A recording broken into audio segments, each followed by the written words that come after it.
more time sober than I have drunk or high in the last 2 years, so getting there. Right now it's 50 days. That's the longest I've gone in the last 10 years. So I'm pretty proud of myself. That's so good. I'm so glad.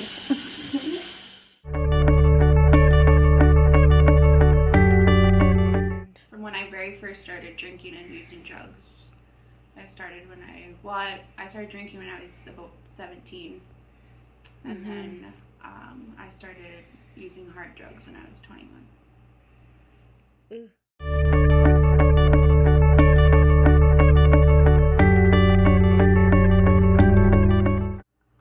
I like that I felt like it made me a more confident, sociable person, and when you work in a bar, that's something that is good to have.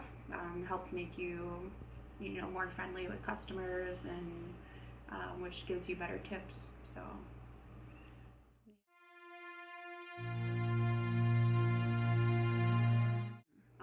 But it started to get really bad when I was using at a care home facility that I would work for. I would use taking care of people that were disabled and mentally challenged and physically challenged, and I'd be drinking there in private, and using drugs in the bathroom in private, that was a really, really low point.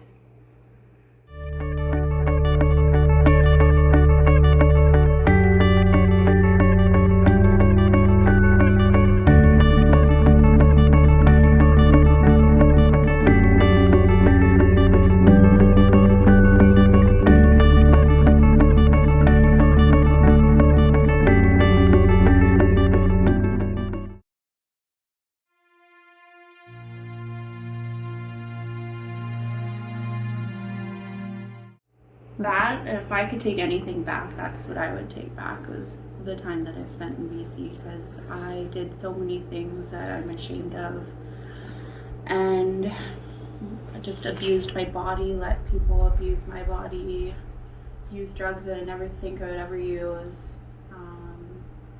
did things that I never think I would do for drugs. My boss actually abused me at work. He'd give me money, but would ask for sexual favors in exchange. Most of the time I'd say no, but other times I'd be so fucked up and not care and would do it.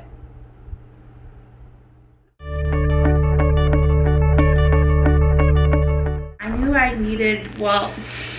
didn't really choose to leave when I left, but it had got to the point where I lost my job because I was on drugs and I was high and drunk and flipped out on my boss and smashed a bunch of glasses in the workplace because he wouldn't lend me alcohol.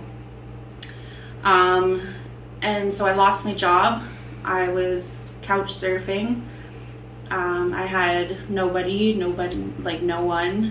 really. And it ended up being a regular from the bar that hasn't since passed on.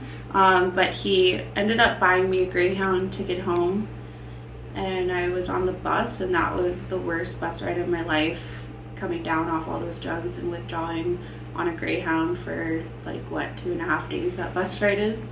The most notable time was I downed my whole bottle of antidepressants when I was high and drunk, and the cops were called and the ambulance was called, and I was taken away and they locked me in the psych ward. In BC? In BC.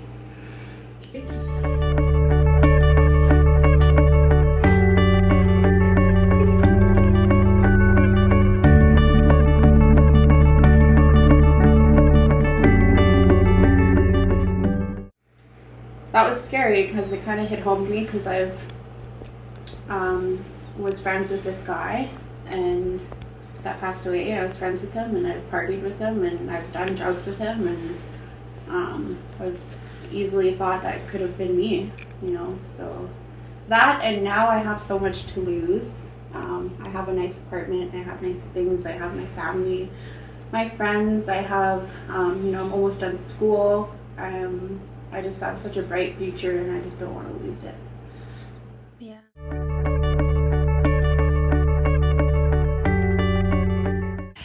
I feel better about her now. I'm proud of her from where she came from. I didn't think she'd make it out of BC alive, to tell you the truth. I also knew she had to make the decision to quit on her own. Yeah. She couldn't do it for somebody else. She had to do it for herself. She's the one that had to be tired of it and had enough of it to be able to do it. I think the more time she's sober, the better it'll be for her to be stronger, to not fall into those addictions again, like she was.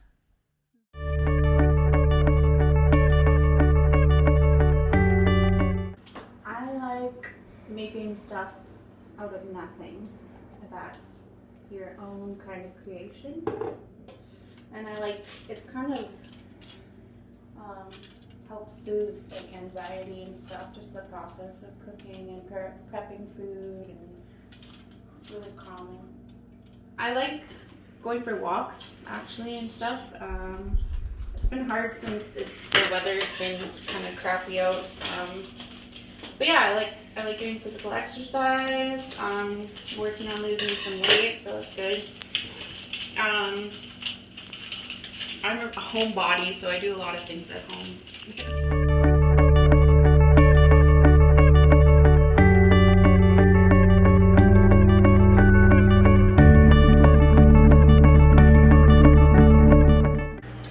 The advice I give to addicts wanting to get sober is think about